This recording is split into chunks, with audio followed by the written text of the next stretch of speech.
The storm is headed in that northern direction, and as you can see, it is quite big, which will bring unprecedented conditions there, things that we probably haven't seen, to affect a lot of southern Kyushu and much of other western Japan areas. The storm is going to bring much of Kagoshima, southern Kyushu between Sunday and Monday, and then for all those that are going to be in North and South Korea, could also see the brunt of the storm coming their way. My name is Precious, and today I'm with Tsietsi here. Correct. So, this is part of my South Africans Abroad YouTube series, where I kind of try and find South Africans living abroad and try and hear their stories and just their journeys there. So today is a special one. It's the first time I'm actually like in person. So wow. if I act weird, you've been acting weird all the time, so it's okay.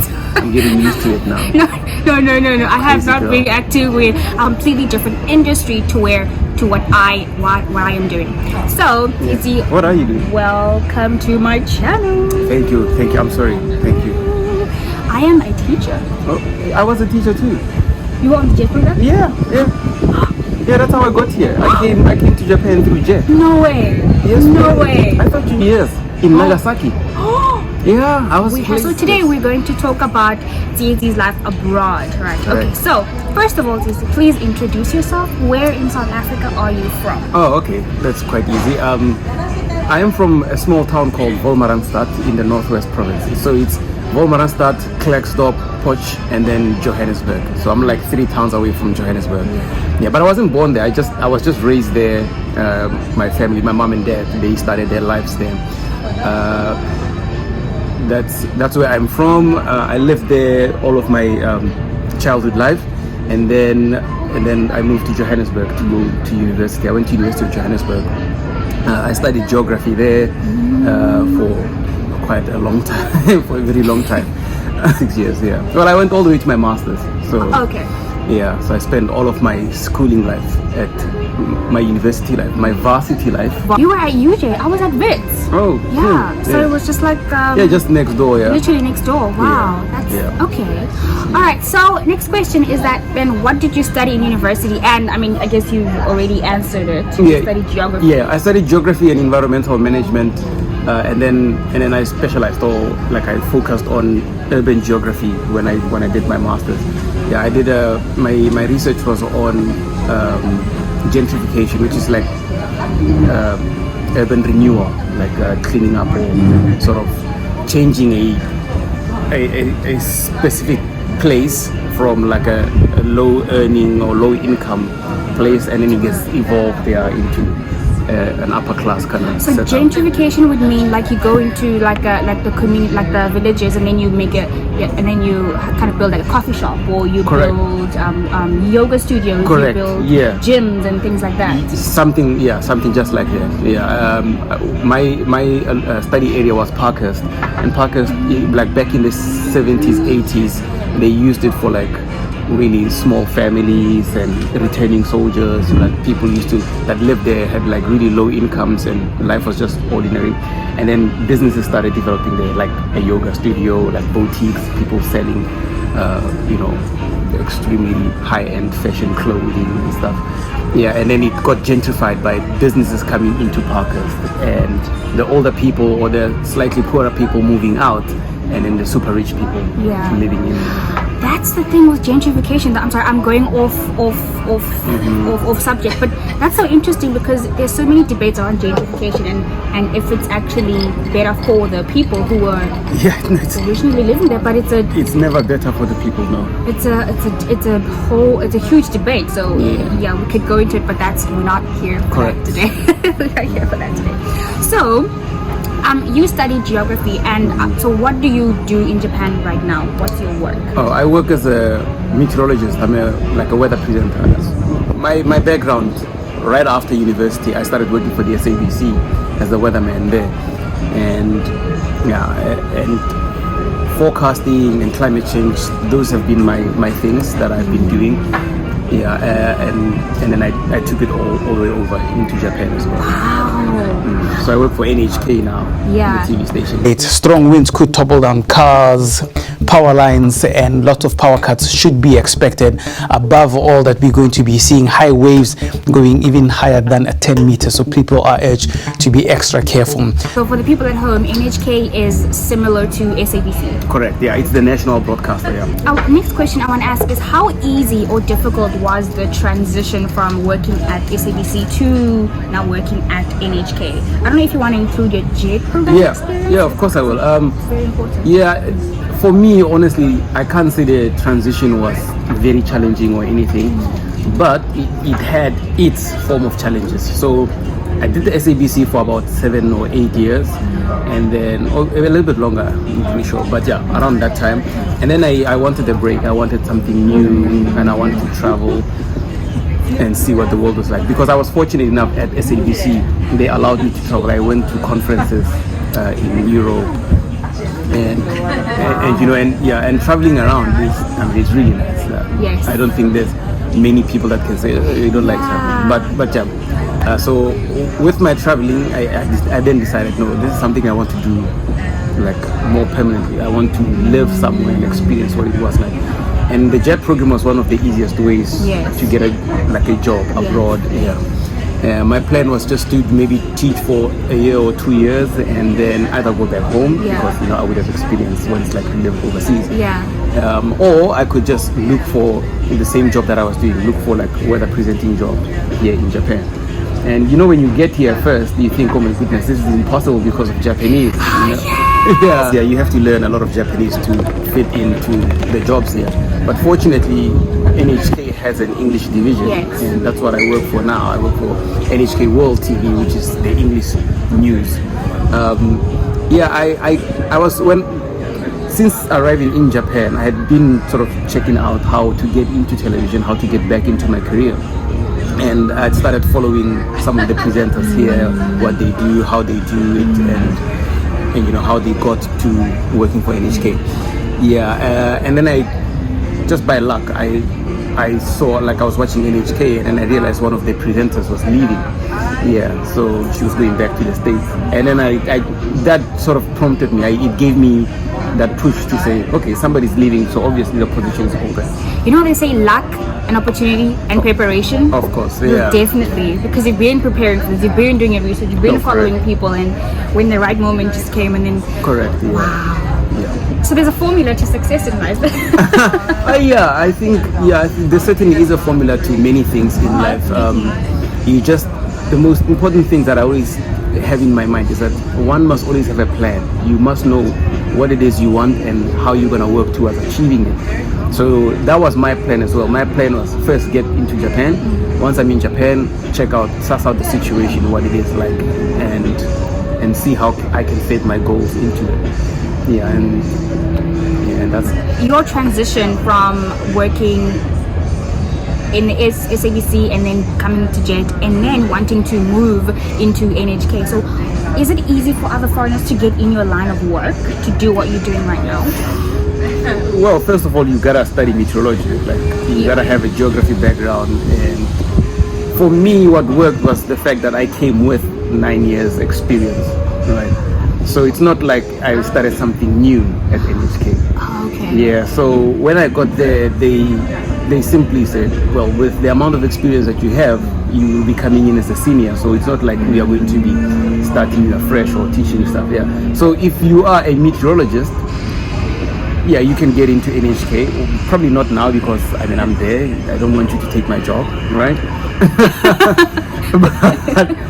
but broadcast meteorologists, it's such a niche field, so we are always kind of like short-staffed, or like we always need people. Even at the SABC when I left, they were like, no, why are you leaving? How are we gonna replace? Not because I'm great or anything, but there's how many weathermen do you know, like, personally? I know him. See, one. So there aren't many of us around, and also, like, I feel like it's kind of a slowly diminishing field as well, because people, they just whip up their apps, their phones, and then they look at the weather there. But the field is not going anywhere because the weather will always be there. The news will always be there. and climate change, and there's so much happening now in the world that weather presenters or weathermen, weather people are actually needed. So if you studied meteorology and you want to get into broadcasting, get your experience, and you can try anywhere in the world. I mean, anywhere, everywhere where there's a TV station, they need forecasters. Just don't limit yourself and just believe that you can do it. Absolutely. Right? Okay, so how is the work culture in the Japanese NHK versus the work culture in South African SABC and your experience? Like, in the industry that you're in, what are the differences in work culture? Yeah, no, the differences are absolutely there because these are absolutely different cultures. Yes. South Africa is a very social, a very vibey place. Japan is more serious. Get to work Yes. vibe, you know, and overwork yourself. That's Japan. So the difference already is there. The social cultures are extremely different. In South Africa, I could walk into the office and have a very long chat with a news writer or some other producer about the sports or about what happened over the weekend. Whereas in Japan, I mean, you can still do the same, but you can't have that long, continuous and things building up. And talking, yes, you know, your family, your brother, your cousin, kings and cheese, parents. How's your dog? Yeah. But more Japan, you can't do that. Like I even see how Japanese people, they walk into the office, even people that know each other very well. It's just ohayou gozaimasu and then otsukaresama desu. You know, it's like, are you genki? Are you well? You know, and that's it. Yeah. I think I appreciate that. I mean, I think both cultures have their good points and maybe their shortcomings. But which do you prefer? Now that you've worked in both and you have experience in both. Of course, I love South Africa the most. I mean, I'm a very talkative person. I chat a lot. I ask people questions and expect them to ask me questions. So here in Japan, I literally have to compress all of that and have conversations with myself. I sit there drinking coffee. I'm like, yeah, Pirates sucks, ne? I'm like, Pirates get my sleep. Those guys, they can't play football for shit. No way. So that's what I have to do. No way. Yeah, because there's nobody to do those things. Recently, I started playing football with my with some of my NHK colleagues. So at least there's something we can talk about. When I walk into the office, they like, Tsietsi, ashitai ne? I was like, you know, your foot hurt or something, and I'm like, it's kind of painful, man. You know, kitsui na. Yeah, it was hectic there. So but you see, it still doesn't go further than that. Yeah, it's still very limited. But it does go further when you have nomikais. Yeah, but the chat happens at the nomikai and then it ends there. When you get to the office, it's like what happened in Vegas stays in Vegas. And that's why some people have this perception that JP and Japanese people have this two-faced thing, whereas it's either business or personal. It's just the environment, and there's a strong distinction between work and at a party or. Yeah. I must add though, it's a little bit different at my work because I work for the English division where most people have actually traveled abroad or they've worked abroad. So their culture is slightly different in that they do kind of let loose a little bit in certain instances or with certain things. But at the end of the day, they are still Japanese, Yes. Wow, that's so interesting. Yeah, right. Yeah, that's so, the question was, have you adapted to Japanese culture? I have adapted pretty well. I'm actually surprised at how much of a Japanese culture, Japanese life I have absorbed and sort of living it out because I bow like normally. Sometimes I'm on the phone talking to someone about connecting my internet. Is your head nod? Hi. I'm like, yeah, it is. Yeah. So and I go like, hi. Yes. But yeah, I have adapted pretty well. I love the food, I love the people, I love the culture. Of course, there are some things that I do not like, but that's you can't like everything. I do drive. Yes, I have a license, and sometimes I go on road trips with my friends. I like using the train. So for me, it almost feels like a second home, although it will never really feel like home to me. I'm a very loyal person to South Africa. I think no matter where I am, I'll always feel South Africa is home. But Japan, I've made it a home for myself. This month it will be 5 years since I've been in Japan. So I think I've taken it pretty well. I like how the order of things happen here. Yeah, so, and also it's just so peaceful, right? Peace of mind. I definitely have to agree. I feel like Japan really, I think it complements my personality. Oh, yeah? Where I can go to a cafe and be by myself. I don't feel weird. I don't feel awkward. I don't. Absolutely. I mean, I used to do that in South Africa too. I used to go on solo dates or just chill out by myself. Just that I'm so popular, so many people want to hang out with me. Oh my goodness. Yeah. Oh gosh. Yeah, so they never gave me my own space. All of my friends always crowding me. Such a trouble. It's getting to Yeah, yeah. I found peace ever since I came to Japan. But I totally feel you. Yeah, there are days where I just go out just by myself, have a drink or have lunch, and that. I mean, I feel like Japan it's like a single person. It allows that. Yeah, it really does, and you feel normal. You feel okay because other people are also doing it too, and people don't bother you. Correct. People mind their own business, and I guess since you've been living here for 5 years, it would be really weird if you couldn't speak Japanese. So can you speak Japanese? My Japanese is not that great. I do understand quite a bit, to get by. With Japanese is you can talk to your friend and think, oh my goodness, my Japanese has improved. And then you go to the bank and then you're like, oh, I can't speak Japanese. What's going on? But my Japanese is I have Duolingo. I do Duolingo for. So when you're learning a language, especially with the Japanese, so there's N5, N4, N3, 2, and 1. Which levels are you? I must tell you. So you know how we arrive in Japan on the Japan in July sometime. Yeah, at the end of July I arrived here. By December I went to write N4 because I thought did it clap you? It's just a test, Oh my goodness, showed me flames. Burned me. Yeah, but I think right now I'm N3-ish. How are you? N3-ish now. I think I can write. I mean I wrote N4 because I thought it's just a test, let me go see. But I'm not really interested in writing N1 or N2. Yeah, but I think on that level, I could be like an N3. So basically, you can work at a senior position here in the English department without really being fluent in Japanese. It's possible. Yeah, where I work, there's no Japanese at all. We don't need Japanese. My colleagues, they speak English with me. I ask them to speak Japanese with me so that I can learn. Do you feel pressure to learn Japanese? Yeah, but not from work. The pressure is from, when you're outside and you want to talk to people, or when you go to a post office and you want to send stuff to South Africa, you're like, Kore ne, Minami Africa, Chant, yeah, so. You're big age. Yeah. You're grown. Adult man. Yeah. Doing funny noises like a Mario game. Yeah. Oh my gosh. Oh, as a South African living abroad, I think that Japan is a good place to settle down and make into your home. Of course, yeah, absolutely. I think Japan, like I said, I mean, it's so convenient living here. Public transport is amazing. You could, but as a South African, me as a South African, there's no way I can settle down here and live here for the rest of my life because Kirata Munat. I like vibes. I like people who are in my face and talking to me all the time.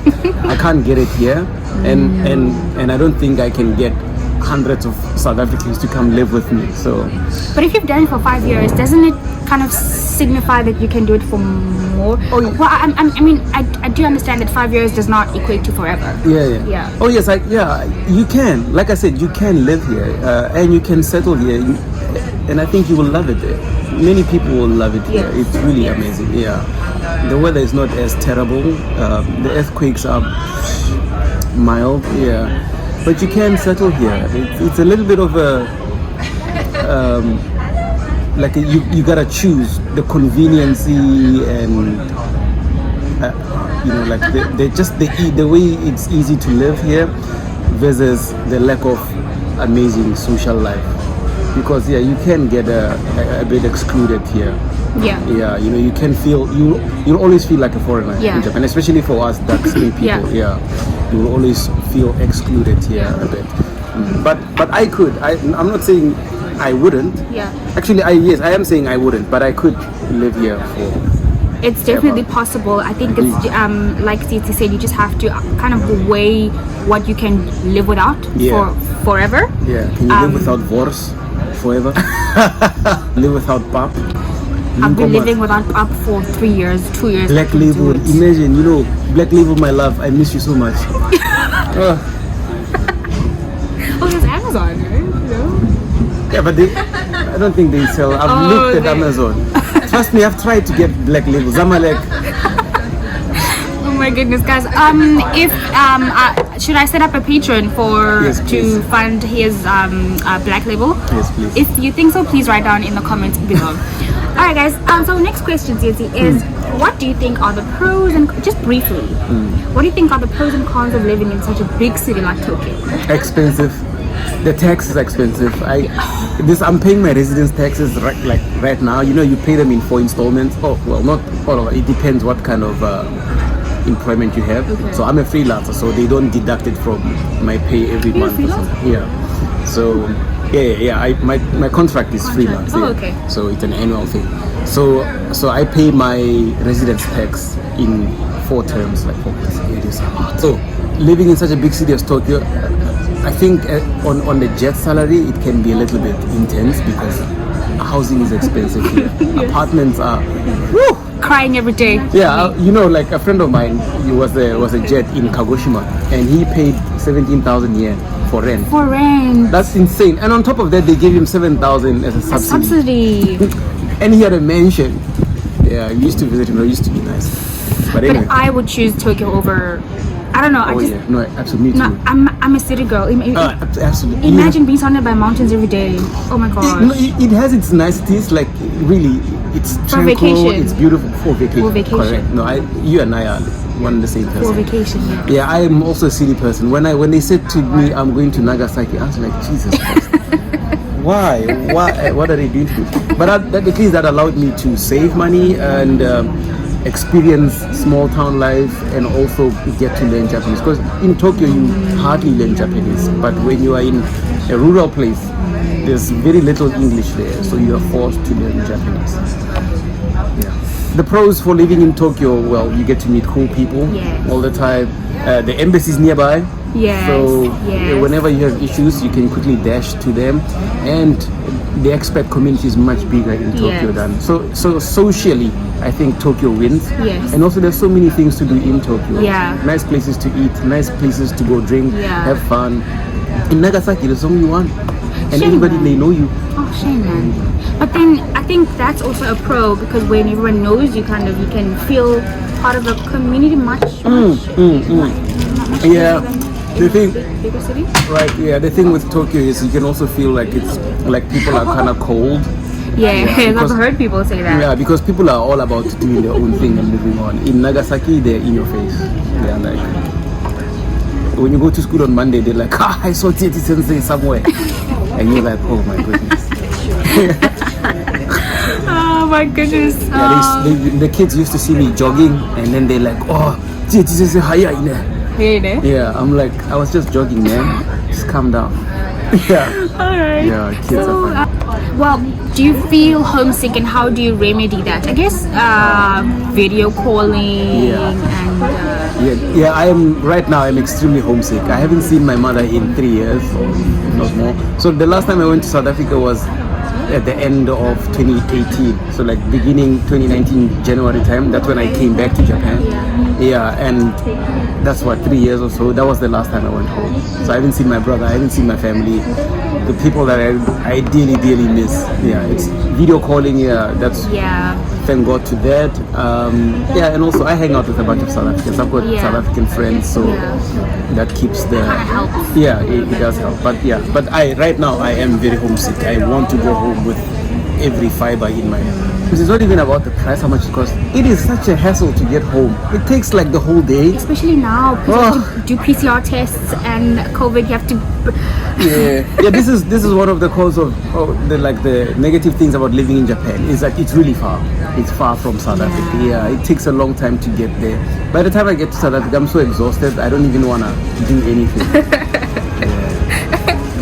Well, I wanted to ask what things you miss from home. So, like the food, you've said boerewors, you've said the vibe, you've said black label. You know, you've said your parents as well. Yeah. So I guess, is there anything else?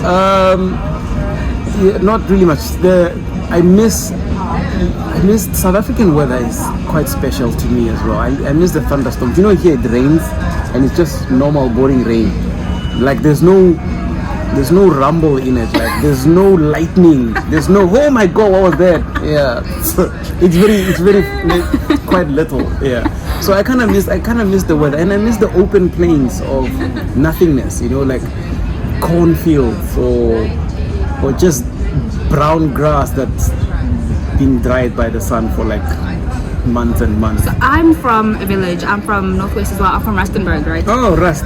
Yeah. And the other day, my family was video calling me, and it's winter, right? So the trees are all dry and at the background I could see like it was just brown. I was like, I love that brown. It's like the color scheme, brown. I love it. I love it. Sometimes I know it gets so dry sometimes. Our lawn, we've got a big yard back home and it's just grass. And when the grass hasn't had water, when it's just dead, it sometimes looks gold even. Like that brown changes into some beige gold looking thing. I love it and I miss it. I used to play football there, and like in my mom's yard, and walk into the house with grass all over me. And my mom has like some OCDs, like she's super clean. It's like looking like that, you know. Do you think you could ever go back to the simple life compared to Tokyo? Tokyo is like it's up there with the other cities, and you know, Vomarans is what it is. Do you think you could ever go back to? No, impossible.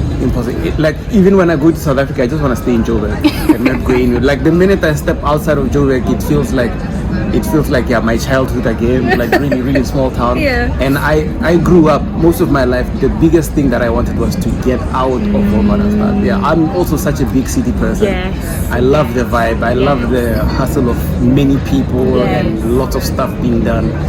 I mean, I could live. Eventually, I'll probably go back to South Africa and live a quiet life. But not now. Now I'm still energetic and genki. I want to be in the big cities. I definitely understand that. If I ever move back to South Africa, which I probably will because I don't plan on living here forever, maybe I think Cape Town would be much. Judging by his facial reaction, let's move on to the next question. So since moving abroad, right? Since being in Japan, either from the JER program or from your experience in NHK, how has living abroad had an impact on you, negatively or positively? Have you seen any changes in your outlook on life, in your just how you go about your life since making that move out of South Africa? I can't say many things, because when I moved out of South Africa, I was already an adult and I was already in love with South Africa. So I only have really good things in my memory about South Africa, and especially about Johannesburg. So that already molded my views of life and what kind of person I am. But there has been a lot of change as well. I have become less judgmental of people. I used to judge people, like everybody, we judge people. But ever since I moved to Japan, I have become so less judgmental on, for example, you know how people move to America for like 2 months and then they come back with an accent? With an accent? Yeah, I stopped judging those people because it is possible. At work, they expect me to use American English at work. Yeah, so like I have to say stuff like ask, dance, yeah, and can't, and I'm not that person, you know. Yeah, so sometimes when the camera goes on, I speak a little bit American English, and then once it's off, it's back to Do you have to roll your R's? I think they expect me to do it because it always sounds so funny to them when I say Russia. yeah, and they're like, what? yeah, so some stuff like that, rolling clouds, and then they're like, what did you just say? yeah, but some things I just cannot change. But my views, and also how I have noticed how most South Africans or white South Africans, when they move to Japan, they act like, Ubuntu, we are so black now, you know. Wait, like, really? I get a lot of people who are like I know in South Africa they wouldn't be this close to black people, and then when they get here, they all of a sudden they like pap and Wait, really? they like chakalaka and malamukhodi. I will never name names. Yeah, of course, no. Yeah. But My character has changed. I'm a lot more patient. I mean, I'm always a patient person, but I've become a lot more now. And I think, in South Africa, you kind of want a lot of stuff. When you're in South Africa, you want to have a nice car, you want to have an apartment, you want to have nice clothes, you want to always be it. In Japan, like, material is not such a big thing. I guess it's because I totally understand, and maybe I don't have the right vocabulary to kind of like express what it is, but I think I've also felt the same thing. It's like, no, you know where the danger is. That's where the danger is. But have you seen the meme? Okay, so you have mentioned that you've become more patient, you've also become less judgmental of people, right, since moving abroad. So I guess that's a positive impact that it has had on you thus far. Yeah, of course. And I think a large part of it comes from the fact that, you get to meet different cultures, people from different backgrounds. And when you are like, you were born in Johannesburg and you were raised there and you never moved, it's very difficult for you to have experienced other perspectives, even though you meet people from all walks of life. But the minute you start traveling just adds a different dimension to it. Like, it just shows you like a different set of life, which is really amazing. And I encourage people, if you can, if you have the means to it, just travel, spend some time overseas, meeting people, or not even meeting people, just seeing how other people live and how things are done. I don't think I could have ever gotten this experience if I just stayed at home. Of course, I mean, this is very cliche, like it's definitely gonna happen, but yeah, it opens your mind and you become such a, like, there's just so much broader things out there than what you know. I mean, I've met people from the UK or Russia, Bangladesh, and every single time it feels like they're just adding a piece of their part of the world into mine. And it just opens you up to so many other things. I love that.